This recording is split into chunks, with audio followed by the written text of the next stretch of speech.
তিনটি মৌলিক সংখ্যা অবরোহ ক্রমে সাজানো হয়েছে। প্রথম দুটির গুণফল 323 এবং শেষ দুটির গুণফল 221 হলে সবচেয়ে বড় মৌলিক সংখ্যাটির মান কত? অবরোহ পদ্ধতি মানে বড় থেকে ছোট।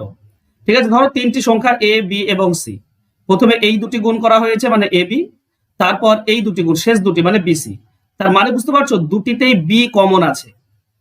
তার মানে এই যে 323 আর 221 এই দুটির মধ্যে যেটা কমন, যেটা মৌলিক সংখ্যা, তো যেটা দিয়ে ভাগ করা যায় দুটিকেই সেটাই হচ্ছে বি, বি এর মান।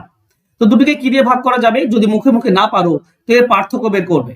এর পার্থক্য 223, আচ্ছা 323 থেকে 221, 102 পার্থক্য।